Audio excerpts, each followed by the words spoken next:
സൂറത്തുൽ മുൽക്ക് പാരായണം ചെയ്യ്. അള്ളാഹു നമ്മുടെ ഖബർ ജീവിതം സന്തോഷത്തിലാക്കി തരും. അള്ളാഹു ഈമാൻ തരുമാറാകട്ടെ. 2 ഖുർആൻ സൂറത്തുൽ മുൽക്ക്, സൂറത്തുർ റഹ്മാൻ.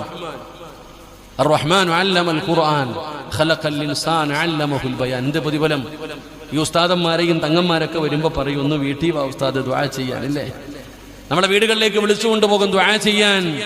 എന്നാൽ സൂറത്തുൽ റഹ്മാൻ ഏത് വീട്ടിൽ പാരായണം ചെയ്യുന്നോ ആ വീട്ടിലേക്ക് അള്ളാഹുവിന്റെ റഹ്മത്തിന്റെ മാലാഖമാർ ഇറങ്ങി വരും. സഹാബിയുടെ ചരിത്രമുണ്ട്.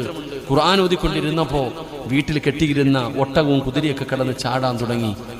പേടിച്ചു വരണ്ടിറങ്ങി നോക്കി, എന്തേ സംഭവം, ഒന്നും കാണുന്നില്ല. പിന്നെയും അകത്ത് കയറി ഖുർആൻ ഓതാൻ തുടങ്ങി. പിന്നെയും ഈ മൃഗങ്ങൾ കിടന്ന് ചാടുന്നു. അവസാനം ഖുർആൻ ഓതൽ നിർത്തി. പിറ്റേ ദിവസം നബി തങ്ങളുടെ മുമ്പിൽ ചെന്ന് അത്ഭുതത്തോടെ പറയുമ്പോൾ അള്ളാന്റെ റസൂൽ സല്ലല്ലാഹു അലൈഹി വസല്ലം തങ്ങൾ ചോദിച്ചു, ഏത് സൂറത്താ ഓതിയെ? സൂറത്തുർ റഹ്മാൻ. മലക്കുകൾ ഇറങ്ങി വരുന്നത് കണ്ടിട്ട് ചാടിയതാണെന്ന് മഹാനായ നബിയിന റസൂലുള്ളാഹി